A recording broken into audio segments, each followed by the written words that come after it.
العالمين والصلاة والسلام على سيد الأنبياء وأشرف المرسلين وعلى آله وصحبه أجمعين.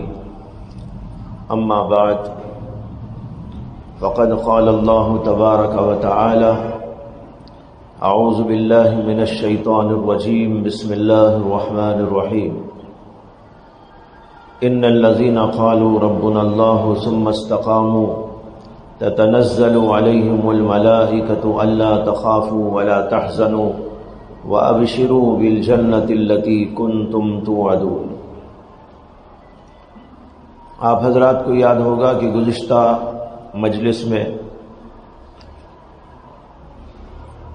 انہی آیات کی تلاوت ہوئی تھی اور انہی آیات کی روشنی میں دین پر استقامت اور دین پر مضبوطی کے ساتھ جم جانے کے متعلق کچھ تفصیلات عرض کی گئی تھی، جن میں 3 باتیں آپ کے سامنے لائی گئی. ایک بات تو یہ کہ دین پر استقامت کا مفہوم کیا ہے. دوسری بات یہ عرض کی گئی تھی کہ دین پر استقامت کا دائرہ کتنا وسیع ہے.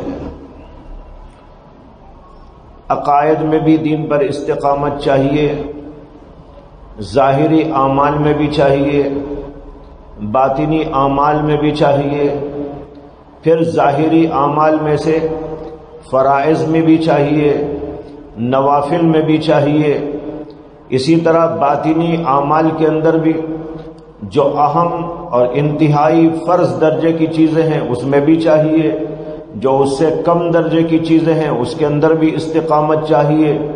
اور پھر یہ بھی عرض کیا گیا تھا کہ جو اعمال کرنے کے ہیں ان میں بھی استقامت چاہیے اور جو اعمال بچنے کے ہیں ان میں بھی استقامت چاہیے. یہ ایک دائرہ ہے جو آپ کو بتایا گیا تھا.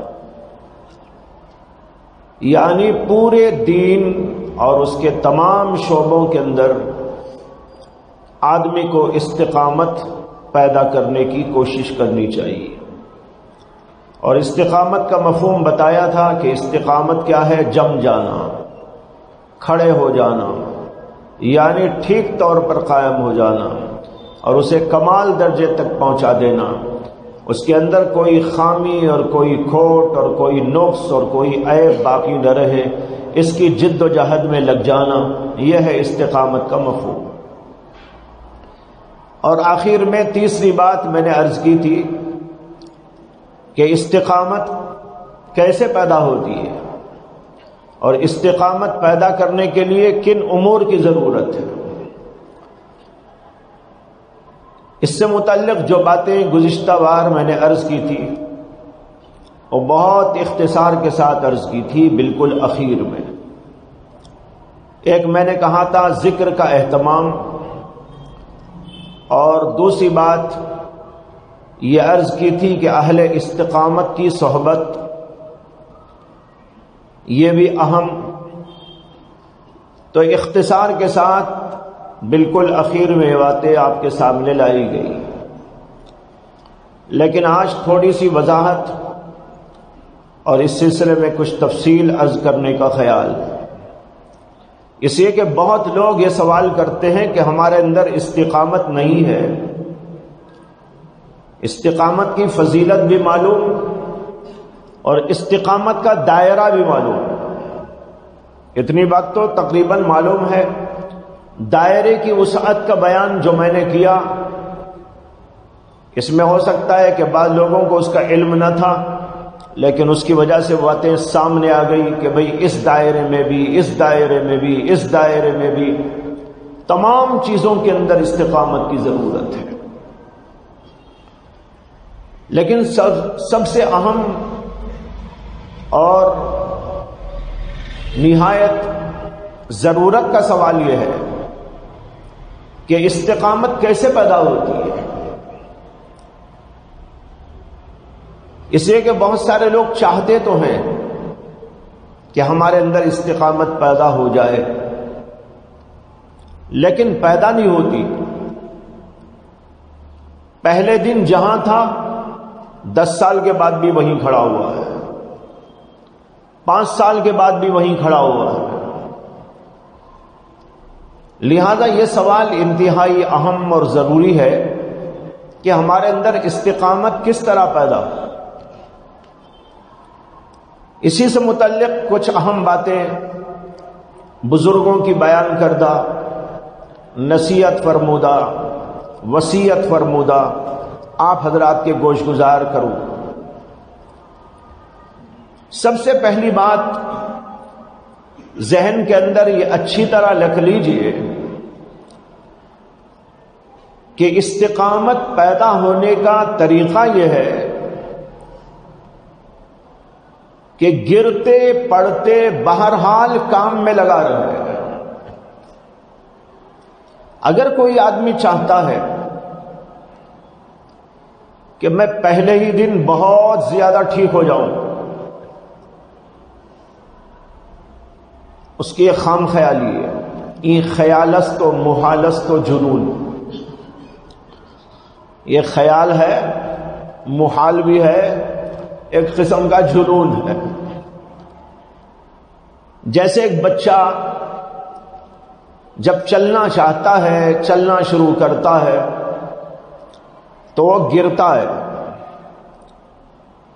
پڑتا ہے، ٹھوکر کھاتا ہے، اور بعض وقت گر گر کر زخم بھی کھا لیتا ہے، اور پھر بھی اس کے بعد چلتے چلتے چلتے ایک نہ ایک دن ماشاءاللہ کامیابی کے ساتھ وہ چلتا ہے۔ آج ہم سب جو چل رہے ہیں معلوم نہیں کتنی دفعہ بچپن میں گرے تھے۔ اگر اس زمانے میں ہم یہ چاہتے کہ آج جیسے چل رہے ہیں اسی وقت ہم چلیں، نہیں تو ہم نہیں چلیں گے، تو آج سارے لنگڑے ہوتے، ہم سب آج لنگڑے بیٹھے ہوتے، نہ چلتے تو کیا ہوتا، لنگڑے ہوتے۔ لیکن اس وقت ہم کو کہا گیا اور چلایا گیا، ماں باپ نے چلایا، بڑوں نے چلایا، بھائی بہنوں نے چلایا، رشتہ داروں نے چلایا، چلایا تو یوں چلایا کہ گرا گرا کے چلایا۔ کیا کیا؟ گرا گرا کے چلایا۔ اسے چلنا تو آتا نہیں، پھر بھی پکڑ پکڑ کے گھسیٹ رہے اسے، بچے کو، ارے چلو چلو چلو۔ جب اس طریقے پر اس کو چلاتے رہتے ہیں تو ایک نہ ایک دن بچہ چلنا شروع کر دیتا ہے۔ بالکل یہ اصول یہاں پر یاد رکھ لینا چاہیے کہ جب ہم اللہ کے راستے میں چلنا شروع کریں گے تو کچھ نہ کچھ گرتے جائیں گے، اور گرنے کا مطلب یہ ہے کہ اس میں کمی بیشی ہوتی رہے گی، کبھی چھوٹ جائے گا، کبھی کر لیا کریں گے، کبھی سو جائیں گے، کبھی اٹھ جائیں گے، کبھی ٹھیک ٹھیک طور پر کریں گے، اور کبھی اس کے اندر خامی اور کوتاہی رہے گی۔ جب ایسا ہونے لگے مایوس ہونے کی کوئی ضرورت نہیں، مایوسی کے بجائے لگے رہنے کی کوشش کرنا چاہیے۔ میں گروں پڑوں لیکن بہرحال مجھ کو چلنا ہے۔ لہذا اگر ایک وقت میں کچھ کمی ہو گئی، فوراً دوسرے وقت میں اس کمی کا تدارک کرنے کی فکر کی جائے۔ ذکر چھوٹ گیا، دوسرے وقت میں کرنے کی فکر کی جائے۔ نماز ہم نے بالکل ڈھنگ سے نہیں پڑھی، دوسرے وقت میں اس کو بہت ڈھنگ کے ساتھ ادا کرنے کی کوشش کرے۔ اس طریقے پر آدمی ٹھان لے کہ بہرحال مجھ کو راستہ طے کرنا ہے اور آگے بڑھنا ہے، تو گرتے پڑتے ایک نہ ایک دن استقامت پیدا ہو جاتی ہے۔ یہاں پر آ کر بہت سارے لوگ پریشان ہو جاتے ہیں کہ بھائی ہم کرنا چاہتے ہیں لیکن ہوتا نہیں۔ مطلب یہ ہے کہ جس وقت نہ ہوا لیکن دوسرے وقت تو آپ کر سکتے ہیں۔ ذکر جب چھوٹ گیا، صبح میں ذکر چھوٹ گیا تو صبح کے بعد کیوں نہیں کر سکتے؟ اس وقت تو کر سکتے ہیں۔ ایک وقت میں نماز کے اندر دھیان نہیں جمع، آپ نماز کے اندر دوسرے وقت دھیان جمانے کی فکر کرنے لگے اور جماتے رہنے کی فکر میں لگ جانا، یہی سب کچھ ہے اس راہ کے اندر. یعنی اپنے آپ کو لگا دینا، چاہے ملے کہ نہ ملے. حضرت خواجہ مجذوب صاحب رحمت اللہ علیہ نے فرمایا، کھولیں وہ یا نہ کھولیں در، کھولیں وہ یا نہ کھولیں در، تیری ہو کیوں اس پر نظر. دروازہ کھل رہا ہے کہ نہیں کھل رہا ہے، میں تو کھٹکھٹا رہا ہوں بھائی دروازہ نہیں کھلتا، میں واپس چلے جاتا ہوں. خواجہ صاحب کہتے ہیں نہیں، تیرا کام تو کیا ہے؟ دروازہ کھٹکھٹانا. وہ کہتے ہیں کھولیں وہ یا نہ کھولیں در، تیری ہو کیوں اس پر نظر. تو بس اپنا کام کر، یعنی صدا لگائے جا. تیرا کام تو فقیر ہے، فقیری، بھیک مانگنا. دروازہ کھٹکھٹاتا جا، ضربیں کسی کے نام کی لگاتا جا. اللہ اللہ اللہ اللہ اللہ لا الہ الا اللہ. یہ کیا ہے؟ دروازہ کھٹکھٹانا ہے. تہجد دروازہ کھٹکھٹانے کا نام، ذکر دروازہ کھٹکھٹانے کا نام. اللہ اللہ کا ذکر کریں یا لا الہ الا اللہ کا ذکر کریں، کوئی بھی ذکر آپ کریں، اس کا مطلب یہ اللہ کا دروازہ آپ کھٹکھٹا رہے ہیں. جب آپ دروازہ کھٹکھٹائیں گے تو آپ یہ نہ دیکھیے کہ بھئی دروازہ کھلا کہ نہ کھلا. آپ یہ دیکھیے میرا کام میں کر رہا ہوں کہ نہیں کر رہا ہوں. میرا کام کیا ہے؟ دروازے کو کھٹکھٹانا، بیل مارتے رہنا. اب وہ ہے دروازے والا، وہ جس کو جب چاہے گا کھول دے گا، اس پر ہماری نظر نہیں.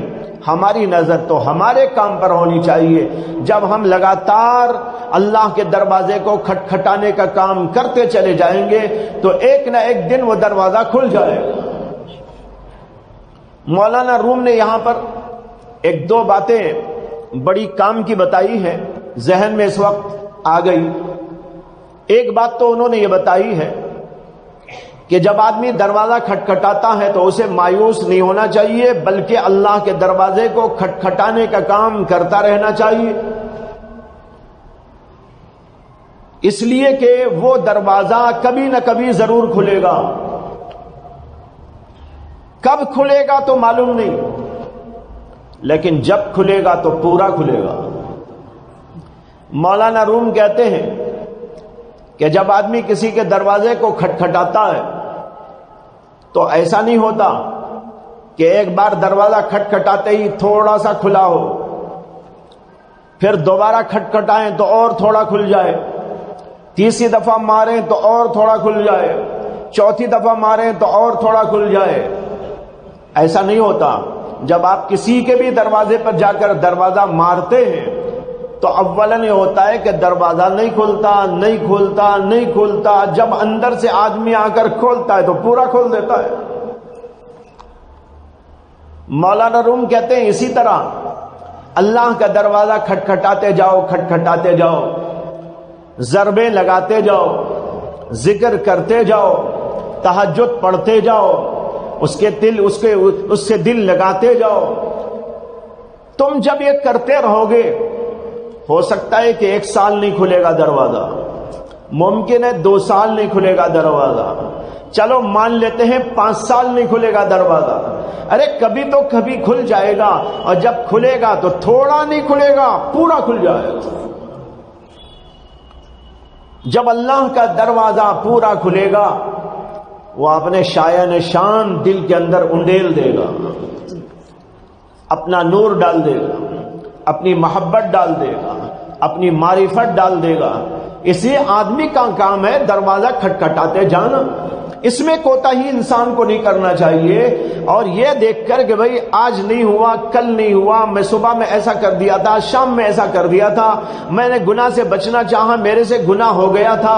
اب یہاں مایوس ہو کر بیٹھنے کے بجائے آدمی کو چاہیے کہ وہ لگاتار کام شروع کر ڈالے. جب کام لگاتار ہوتا رہے گا تو یہ نوبت آئے گی ایک نہ ایک دن کے دروازہ کھلے. ایک بات تو مولانا روم نے یہ کہی دوسری بات جو انہوں نے کہی وہ بہت قیمتی ہے، ہر سالک کے ذہن میں اس کو بٹھانا ضروری ہے۔ وہ فرماتے ہیں کہ اے سالک تو کیوں پریشان ہوتا ہے؟ جب تو اللہ کے لیے کام کرنا شروع کر چکا،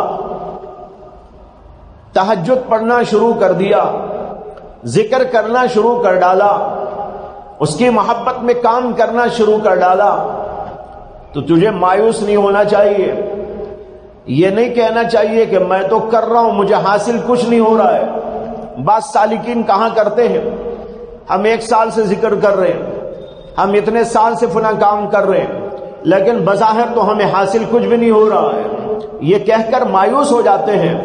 مولانا روم ان کے لیے بہت قیمتی نسخہ بیان فرماتے ہیں، وہ کہتے ہیں کہ دیکھو جب تم کہیں کنواں کھودتے ہو تو کنواں کھودتے وقت سب سے پہلے جب آپ وہاں کھدائی شروع کرتے ہیں دھول اٹھتی ہے، پانی نکلتا ہے، مارتے ہی پانی آ جائے گا؟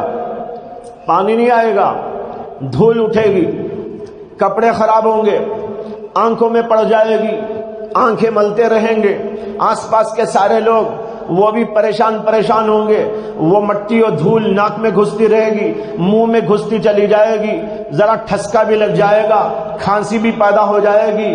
یہاں پر اگر تو نے سمجھ لیا ارے میں نے تو پانی کے لیے مارا تھا، یہاں تو دھول نکل رہی ہے، ارے کون کرے گا بھائی، جاؤ سو جاؤ۔ کتنی بڑی غلط فہمی ہے۔ اگر یہ سمجھ کر چھوڑ دیا کام تو قیامت تک کنواں نہیں کھدے گا اور قیامت تک پانی اس کے ہاتھ نہیں ملے گا۔ کرنا کیا ہے؟ کہتے مارتے رہو، پہلے دھول اٹھے گی اور مارو گے مٹی نکلے گی، اور ذرا مارو گے پتھرے نکلیں گے، اور ذرا مارو گے تو اس کے بعد اندر جا کر کہیں ذرا نمی والی مٹی نکلے گی۔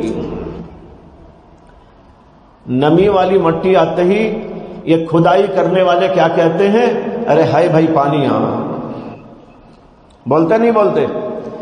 ذرا نم مٹی نکل آئے تو کہاں جائے گا؟ ہے پانی ہے، ضرور ہے، ابھی کھودو، اب زور سے کھودو۔ اسی طریقے پر اگر آپ ذکر میں، فکر میں، اللہ کی یاد میں، اللہ کی طلب میں مجاہدہ کرتے چلے جائیں گے جیسے کھدائی کا مجاہدہ ہو رہا ہے، تو پہل پانی نہیں نکلے گا، اللہ کی محبت ہاتھ کو نہیں آئے گی، اللہ کی معرفت آپ کے ہاتھ نہیں لگے گی۔ پہلے تو بھائی مٹی نکلے گی، پتھرے نکلیں گے، اس کے بعد اندر جا کر تھوڑی سی نمی والی مٹی آئے گی، اور پھر جب اور اندر کھودیں گے پانی کے قریب ہونے کے بعد کیچڑ نکلے گا۔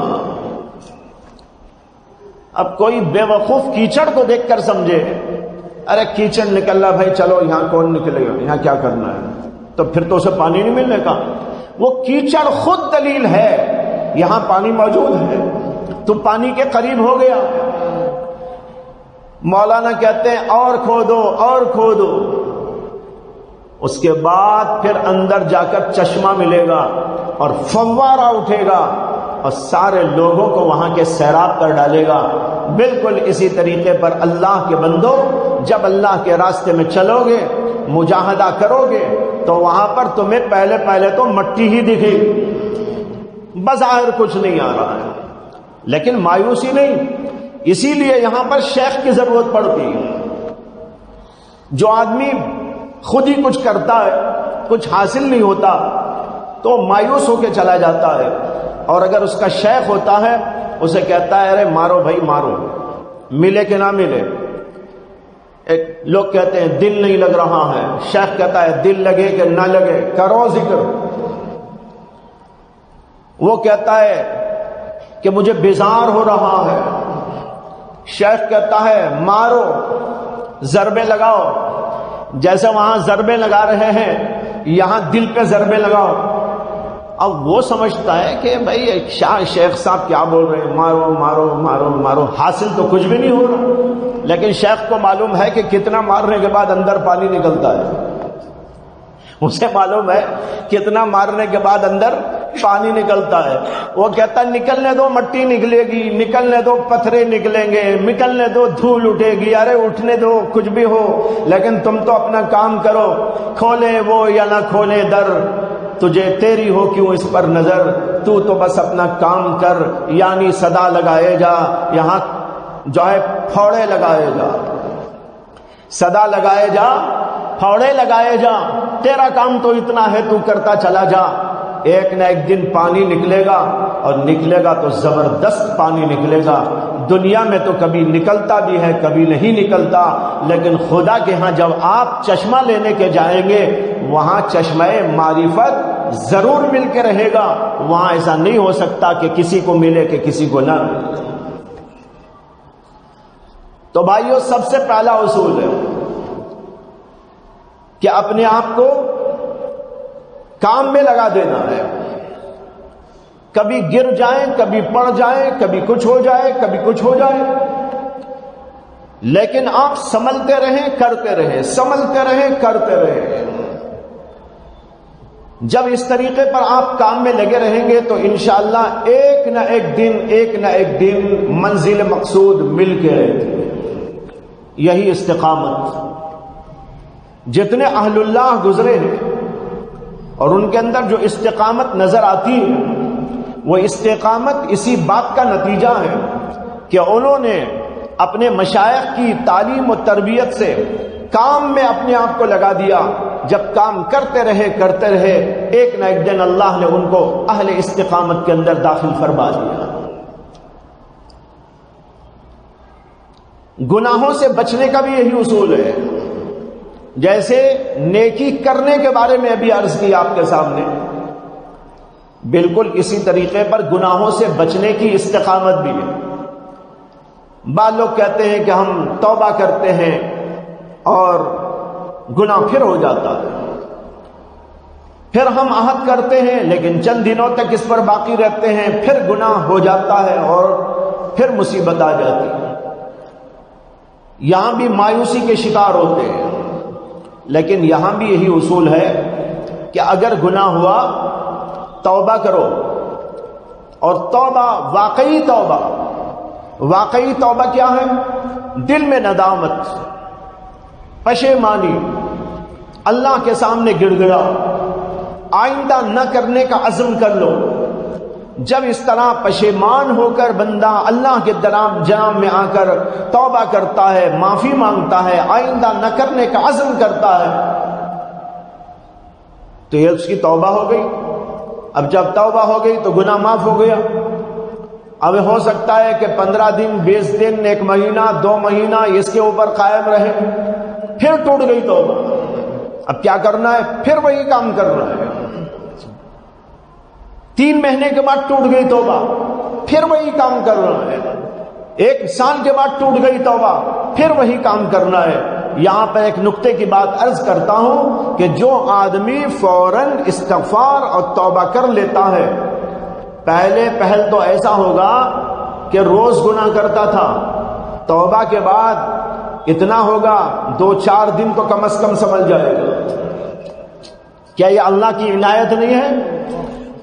پہلے روز گناہ، توبہ کی برکت سے 3-4 5-6 دن کے بعد گناہ ہو رہا ہے، معلوم ہوا برکت آ رہی ہے توبہ کی، اور پھر بھی لگا رہے تو پھر نتیجہ یہ ہوگا کہ پہلے 3-4 دن میں ٹوٹ جاتی تھی توبہ، آگے چل کر 10-10 دن میں ٹوٹے گی، مزید استقامت آ گئی۔ جیسے بچے کی مثال دے چکا ہوں، گرے گا پھر اٹھے گا، گرے گا پھر اٹھے گا، بالکل اسی طرح گناہ ہوا پھر توبہ کی، آگے بڑھا۔ پہلے تو روز گناہ کرتا تھا، اب 3-4 دن تک بچنے کی توفیق مل گئی، مزید توبہ کرتا رہا تو اب نتیجہ ہوگا 10-10 دن 12-12 دن 15-15 دن تک اس کی توبہ برقرار ہے، گناہ سے بچا ہوا ہے۔ اب اس کے بعد بھی اسی پر قائم رہے تو انشاءاللہ پھر ایسا آئے گا 1-1 ماہ تک بچے گا، پھر ایسے ہی رہے گا تو انشاءاللہ ایسی نوبت آئے گی 3-3 ماہ تک گناہ سے بچے گا، پھر بھی اسی پر دائم قائم رہے تو نوبت ایسی آئے گی 1-1 سال تک گناہ نہیں ہوگا، اور پھر بھی اگر کرتا رہے انشاءاللہ ایک دن آئے گا کہ اس سے گناہ چھوٹ جائے۔ یہ ہے بھائیو استقامت۔ دونوں صورتوں میں یہی ہوا کہ ہم عبادت، ریاضت، مجاہدے میں لگنا ہے، وہاں بھی کمی بیشی پر خیال نہ کریں، کام کرتے رہیں، اور گناہ ٹوٹے، گناہ ہو جائے، توبہ ٹوٹ جائے تو وہاں بھی برابر وہی کام کرتے رہیں۔ مفتی شفیع صاحب رحمت اللہ علیہ نے ایک شعر کہا ہے، ہم نے طے کی اس طرح سے منزلیں، ہم نے طے کی اس طرح سے منزلیں، گر پڑے گر کر اٹھے اٹھ کر چلے۔ واہ کیا اچھا شعر ہے۔ حضرت کہتے ہیں کہ ہم نے طے کی اس طرح سے منزلیں، اللہ تک پہنچنے کی منزلوں کو ہم نے طے کیا۔ کیسا طے کیا؟ دیکھو فرما رہے گر پڑے، گرنے سے مراد گناہ ہو گیا، گر پڑے گر کر اٹھے اٹھ کر چلے۔ اگر کوئی آدمی کی توبہ ٹوٹ گئی، گناہ ہو گیا، گناہ ہوا تو گناہوں میں ملوث نہ رہے، فوراً اللہ کو یاد کرے، گر پڑے گر کر اٹھے، اٹھو۔ اس کے بعد اٹھنا کیا ہے؟ توبہ کرنا، اللہ کی طرف آنا، استغفار کرنا، اپنے آپ کو شرمندگی کے ساتھ اللہ کے سامنے آ کر عزم کرنا، اے اللہ آئندہ نہیں کروں۔ یہ ہے گرنے کے بعد اٹھنا۔ گر پڑے گر کر اٹھے، اٹھنے کے بعد کیا کرے؟ چلے۔ چلتے چلتے منزل مقصود تک پہنچ گئی۔ اس کی مثال ایسی ہے جیسے ایک آدمی یہاں سے شیواجی نگر جانا چاہ رہا تھا، اب یہاں نکلا تو یہاں ٹھوکر لگی، اسے گر گیا، زخم آیا، تو وہ کیا کرے گا؟ وہیں پڑا رہے گا؟ وہ کہے گا بھائی ایک ذرا بینڈیج لاؤ، وہ ذرا یہ لگاؤ، آئنٹمنٹ لگاؤ، آئنٹمنٹ لگا دیا، لگا کے اس کے بعد میں اٹھ کر کھڑا ہو گیا، اب لنگڑتے لنگڑتے چلنے لگا، یہاں سے چلا تو بازو کی گلی میں جا کے گر گیا۔ لیکن اتنا راستہ تو طے ہو گیا کہ نہیں ہو گیا؟ شیواجی نگر کا تھوڑا راستہ تو طے ہو گیا، وہاں گرا، اب پھر وہاں بھی پڑا نہیں رہا، وہ گرنے کے بعد اٹھ کر کھڑا، پھر وہاں بھی بینڈیج لگایا اور پھر ٹھیک ٹھاک ہوا، چاہے ایک آدمی کا سہارا لے کے ہی صحیح، اب ذرا آگے بڑھنے لگا، یہاں سے چلتے چلتے آگے بہت جا کر اور ایک بار گر گیا، لیکن کتنا راستہ تو طے ہو گیا۔ اسی طرح بھائیوں، اگر آدمی گر پڑے گر کر اٹھے اٹھ کر چلے تو منزلیں طے ہو جاتی ہیں۔ یہ ہے استقامت کا سب سے اہم ترین اور جو ہے نازک ترین اصول۔ نازک بھی اس لیے بول رہا ہوں کہ ہمت کرنا پڑتا ہے اس کے اندر، ہمت سے کام لیں گے تو انشاءاللہ یہ سب کچھ ہو جائے۔ اسی کے ساتھ ایک اور بات عرض کرتا ہوں، وہ یہ ہے، اگر مان لو کہ ایک آدمی کام کرتا رہا، کوششیں کرتا رہا، لیکن پھر توبہ ٹوٹ جا رہی تھی، کچھ نہ کچھ گڑبڑ ہو جا رہی تھی، اس کی وجہ سے وہ محسوس یہ کرتا ہے کہ بھائی میں تو منزلیں طے ہی نہیں کر سکا، تو ایسے لوگوں کے لیے عرض کرتا ہوں کہ آپ کام میں لگے رہیں، کام میں لگے رہیں۔ اگر بالفرض یہ مان لیا جائے کہ آدمی کو کچھ نہیں ملا، تب بھی انشاءاللہ قیامت کے دن وہ آدمی اللہ کے عارفوں میں کھڑا کیا جائے گا۔ اسے کو کام میں لگا ہوا ہے، یہاں نہ بھی ملا، اللہ قیامت میں کہیں گے یہ بندہ میرے راستے میں چلتا رہا ہے، یہ بندہ میرے راستے میں کام کرتا رہا ہے، ٹکریں کھاتا رہا ہے، نفس کا مقابلہ کرتا رہا ہے، نفس کو اپنے مارنے کی کوششیں کرتا رہا ہے، نماز پڑھنے کی پابندی کے لیے اپنے آپ کو مارتا رہا ہے، کچھ الٹا سیدھا بھی ہو جاتا تھا، لیکن بہرحال یہ ٹکریں میرے ہی لیے کھاتا رہا ہے۔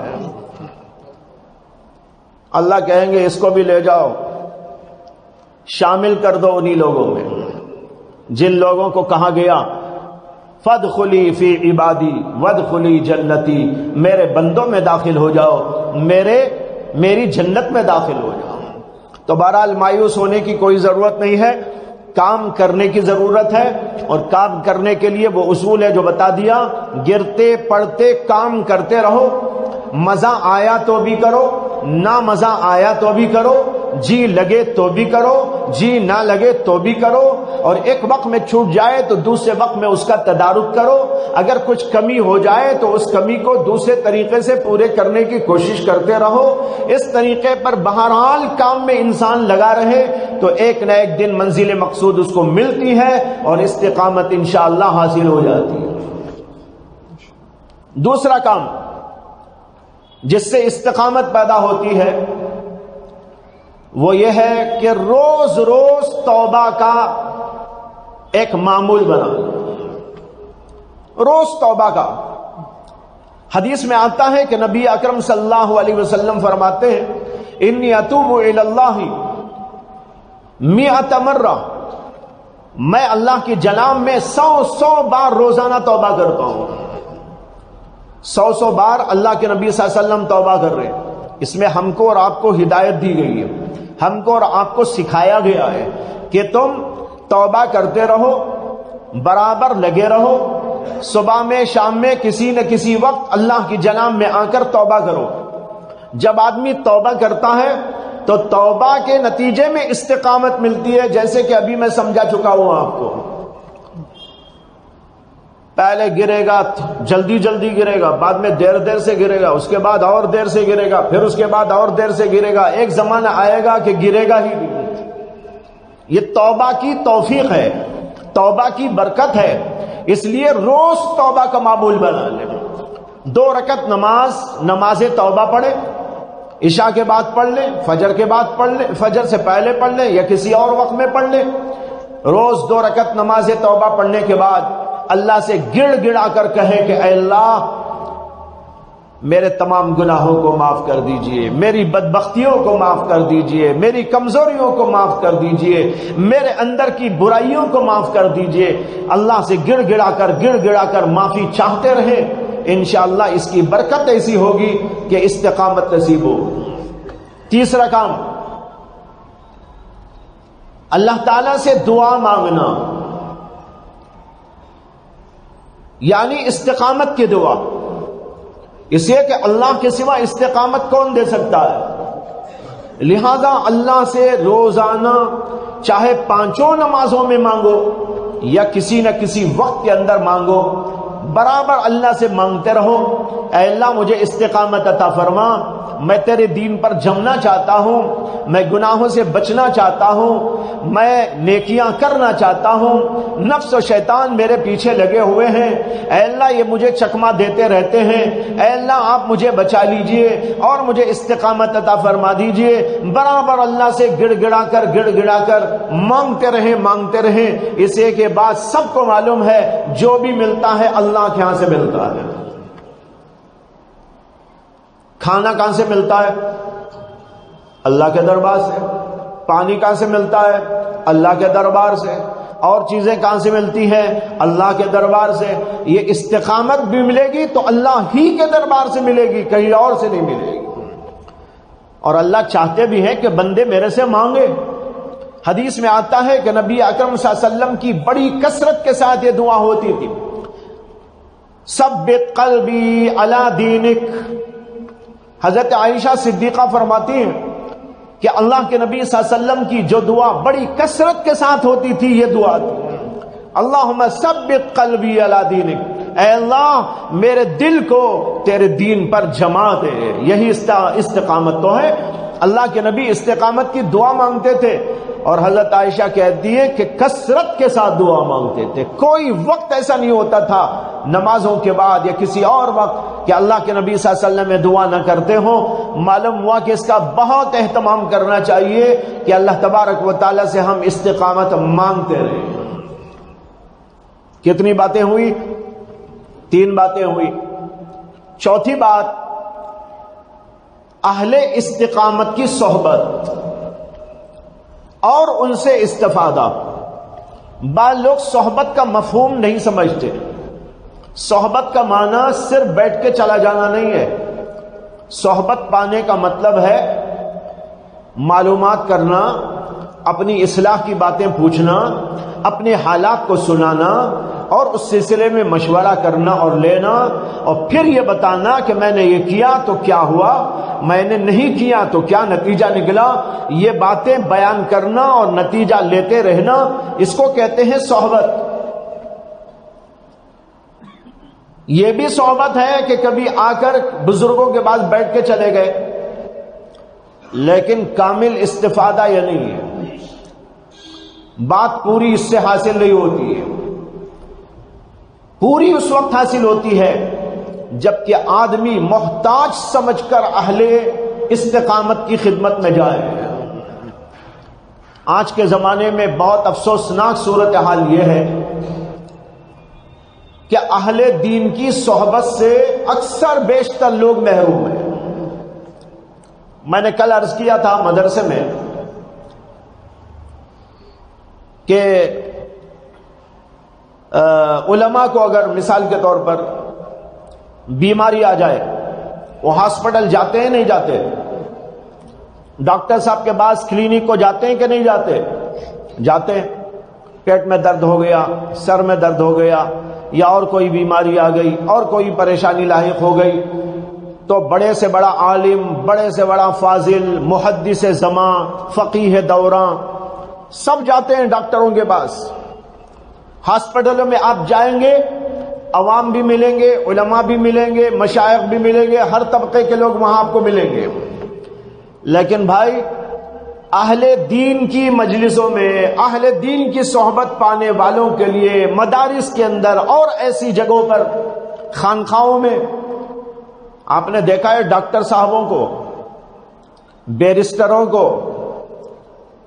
اور منسٹروں کو، پروفیسروں کو، لیکچراروں کو، کہ وہ آتے ہوں مشائخ کے پاس علماء کی خدمت میں، ہم کو دین چاہیے، ہمیں استفادہ چاہیے، ہمیں صحبت چاہیے، آپ کی باتیں چاہیے۔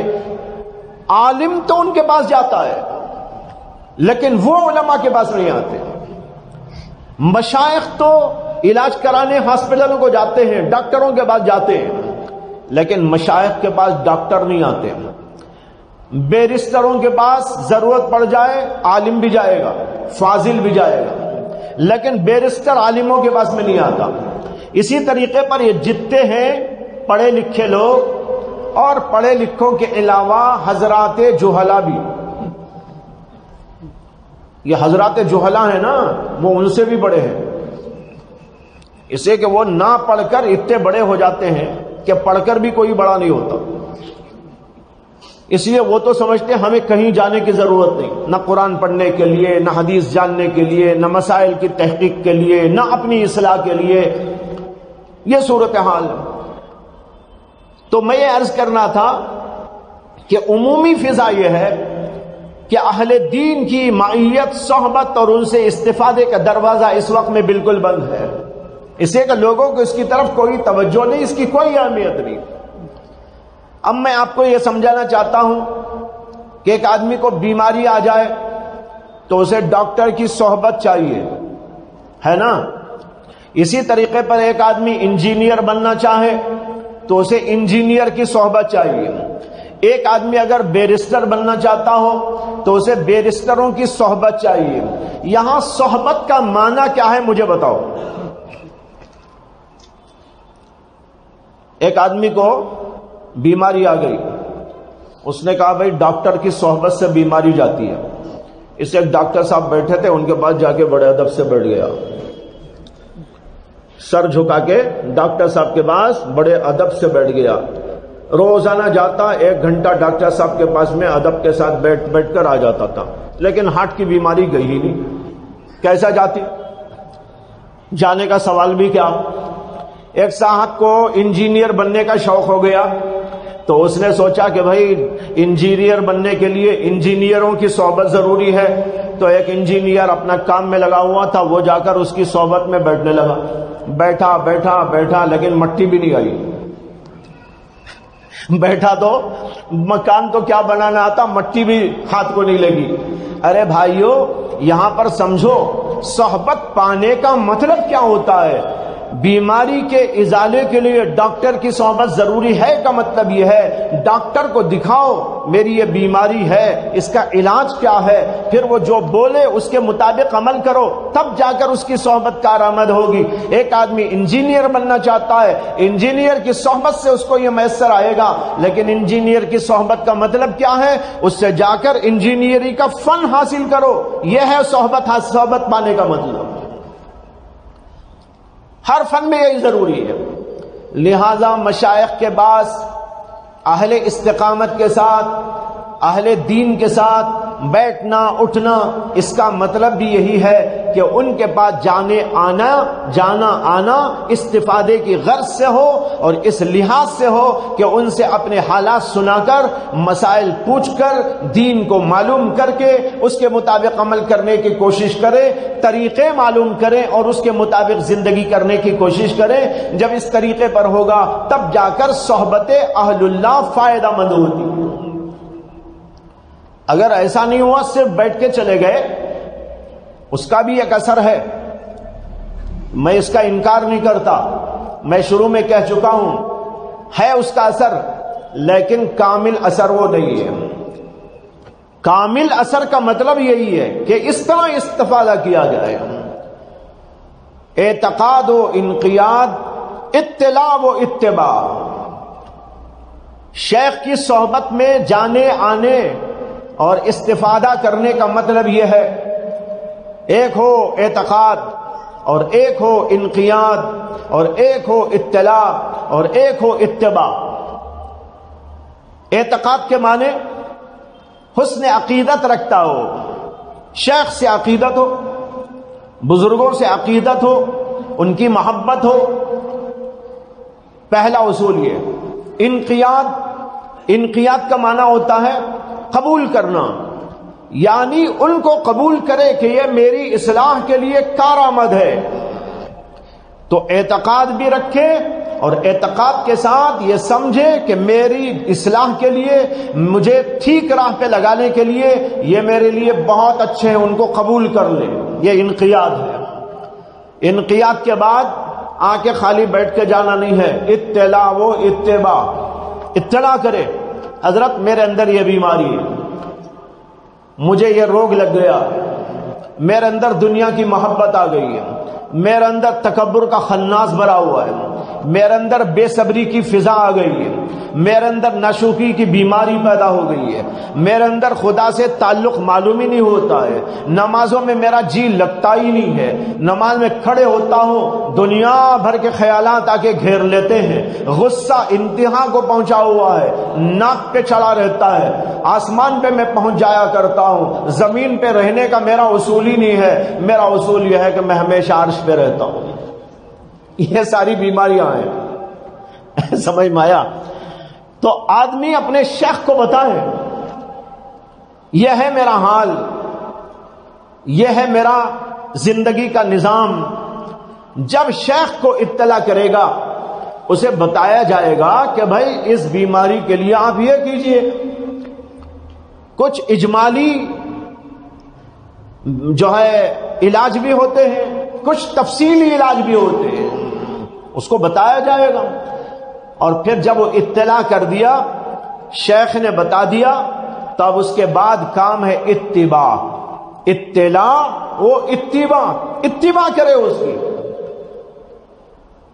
جو کہا گیا اس کے مطابق کام کرنے لگے، اور جو کہا گیا اس کو نسخہ شفا سمجھے، اور سمجھے کہ میری بیماری کا علاج بتایا گیا ہے، اب مجھے دوا کھانا ہے، مجھے مجاہدہ کرنا ہے، جی مانے تو بھی کرنا ہے، جی نہ مانے تو بھی کرنا ہے، اس کے لیے لگ جائے۔ اب لگ کر جب وہ عمل کرنے لگے گا انشاءاللہ اس کی بیماری ختم ہوگی۔ جیسے ڈاکٹر کے پاس ہم گئے، عقیدت سے جاتے ہیں، یعنی اسے سمجھتے ہیں کہ بھئی یہ بہت اچھے ڈاکٹر ہیں، ماشاءاللہ اپنے فن کے بہت ماہر ہیں، یہ سمجھ کے تو جاتے ہیں، یہ اعتقاد ہے۔ پھر اس کے بعد انقیاد کے معنی ان کو قبول کرتے ہیں، ہاں یہ بہت اچھے ڈاکٹر ہیں، یہ میرے لیے بہت مفید ہوں گے، میں ان سے استفادہ کروں گا۔ پھر اس کے بعد ان کو اطلاع کرتا ہے، نبض اپنی دکھاتا ہے، اور وہ نفس کو دیکھتے ہیں، حالات اس کا جائزہ لیتے ہیں، بیماری کو پہچانتے ہیں، پھر اس کے بعد اس کے لیے نسخہ لکھ کر دیتے ہیں۔ وہ نسخے پر عمل کرنا بیمار کا کام ہے۔ اگر بیمار نے نسخہ لکھوا لیا اور پھر اس کے بعد لے جا کر شوکیس میں رکھ کے سو گیا، بیماری نہیں جائے گی۔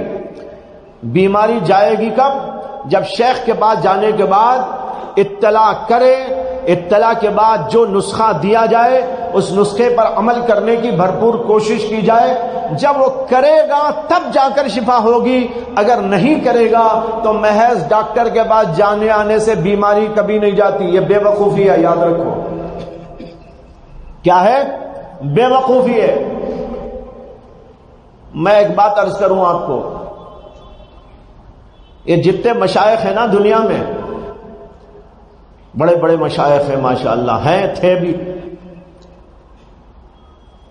ان کی بیوی ان سے کتنی صحبت پاتی ہے، لیکن اگر اس نے اس سے کوئی استفادہ اس سلسلے کا نہ کیا تو کیا بیوی بھی پہنچ جائے گی شیخ صاحب کی طرح؟ کیا خیال ہے؟ ایک بہت موٹی مثال ہے۔ صحبت بول رہے نا، یہ صحبت کی مثال دے رہا ہوں۔ سب سے زیادہ صحبت کون پاتی ہے؟ بیوی پاتی ہے۔ لیکن بیوی نے اگر اپنے اس شوہر سے اپنی اصلاح نہیں کرائی تو وہ کہاں سے اصلاح ہو جاتی؟ اگر خالی بزرگ صاحب کے پاس جا کر بیٹھ جانے سے اصلاح ہو جاتی تو ساری دنیا کے مشائخ جتنے بھی ہیں نا، ان کی بیویاں عرش پہ پہنچی ہوئی ہوتی۔ حالانکہ بعض بزرگوں کا سروے رپورٹ یہ ہے کہ عموماً مشائخ کی بیویاں استفادہ نہیں کرتی، اس لیے محروم رہتی ہے۔ یہ سروے رپورٹ ہے، سمجھ میں آیا؟ تو بھائی یہ عرض کر رہا ہوں، اس سے آپ کو واضح طور پر بات سمجھ میں آ گئی ہوگی۔ کیا صحبت کا معنی محض اٹھنا بیٹھنا آنا جانا نہیں ہے۔ صحبت کا معنی ہے استفادہ کرنا، اطلاع کرو، اتباع کرو، جو نسخے دیے جائیں اس کو لو، اس کے مطابق عمل کرو۔ اب یہاں پر آ کر نفس کا قید یہ ہوتا ہے کہ وہ دیکھتا ہے کہ بھئی اس کے اندر مشکلات ہیں، اس کے اندر کوئی مجاہدات ہیں، رات میں جاگنا ہے، کون تہجد پڑھے گا اور کون یہ کرے گا۔ آپ یہ بھی اپنے شیخ کو بتائیے۔ اگر کسی کا نفس یہ کہتا ہے کہ کون اٹھے گا، کون یہ کرے گا، کون ایسا کرے گا، یہ بڑی مشکل بات ہے، وہ بھی شیخ سے کہے۔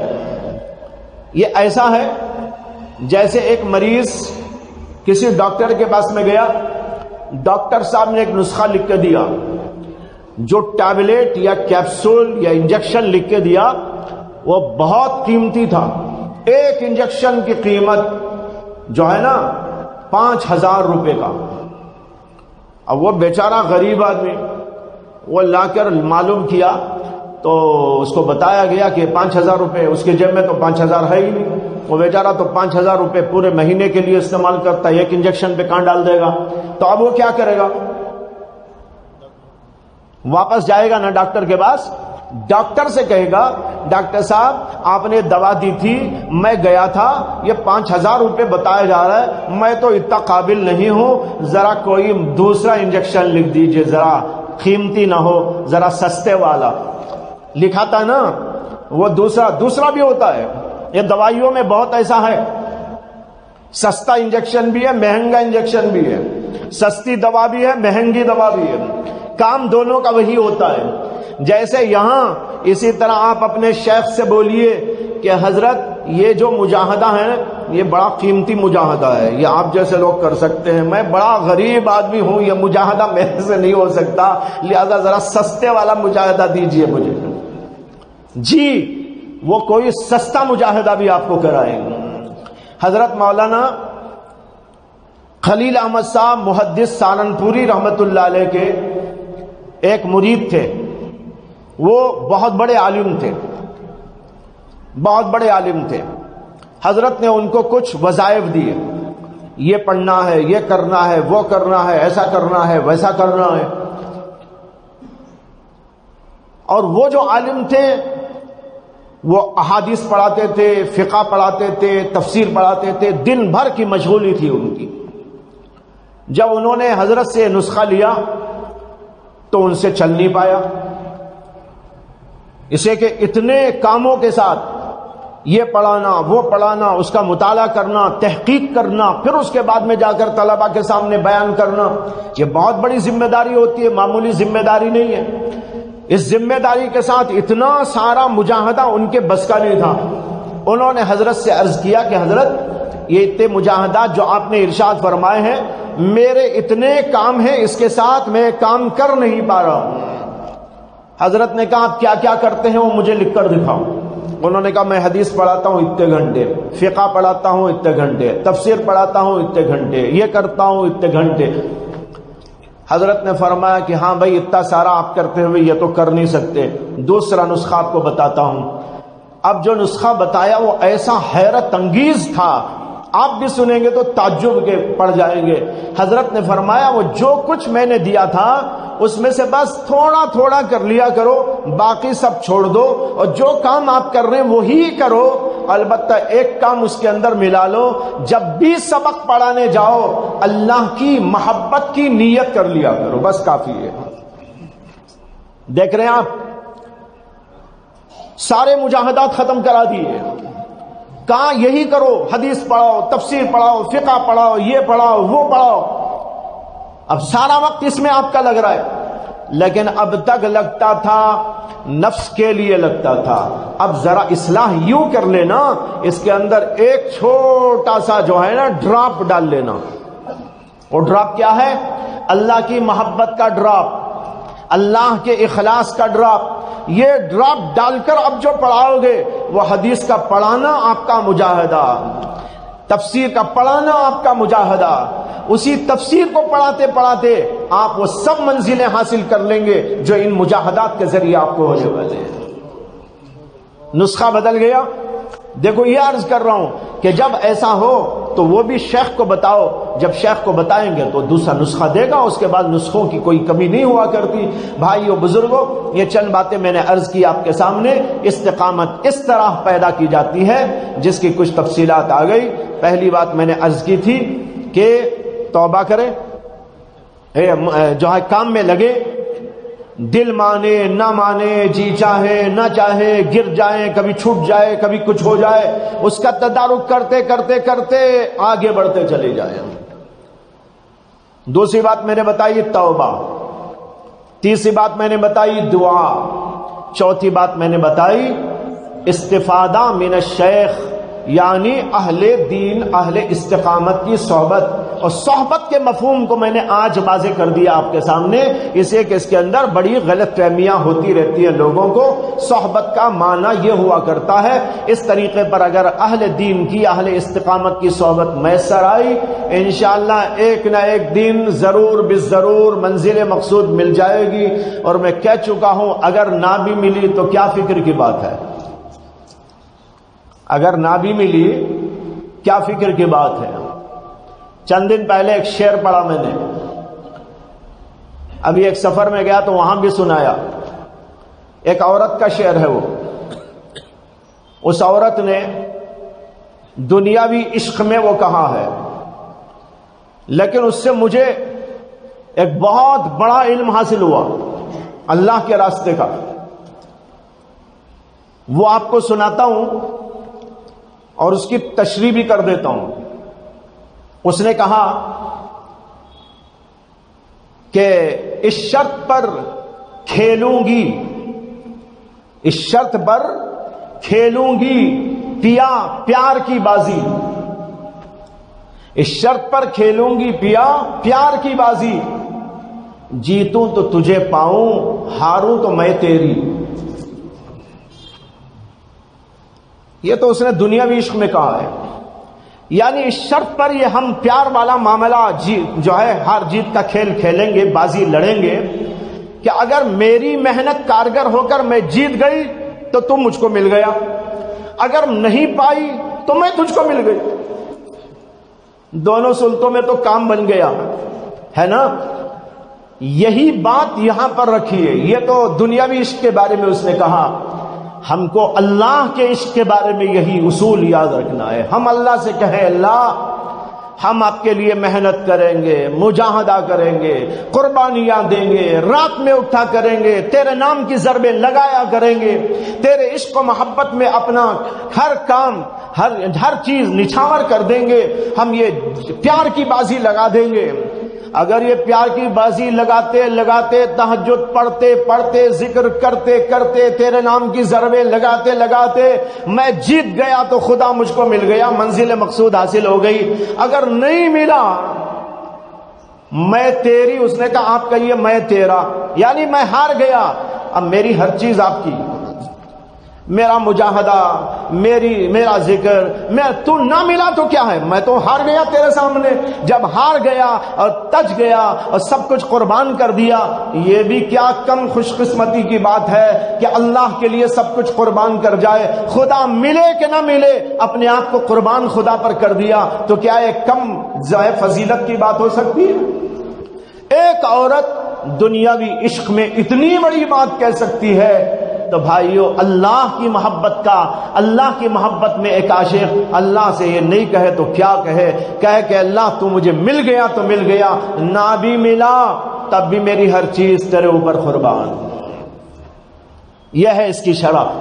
تو دیکھو مایوس ہونے کی کوئی ضرورت نہیں ہے، یہ ہے اللہ تعالیٰ کے ہاں کہ آدمی جو مایوس ہوتا ہے وہ بھی مایوس نہیں ہوا کرتا، کبھی نہ کبھی کچھ نہ کچھ تو اس کو مل کے رہتا ہے۔ اللہ تعالیٰ ہم سب کو استقامت عطا فرمائے اور ان چیزوں پر چلنے کی توفیق عطا فرمائے، اور پورے طور پر ذہنوں میں اس کو بٹھانے اور اس کے لے کر چلنے کی توفیق دے۔ وآخر دعوانا الحمدللہ رب العالمین۔ اللهم صل على سيدنا مولانا محمد وعلى آل سيدنا مولانا محمد وبارك وسلم۔ ربنا آتنا في الدنيا حسنة وفي الآخرة حسنة وقنا عذاب النار۔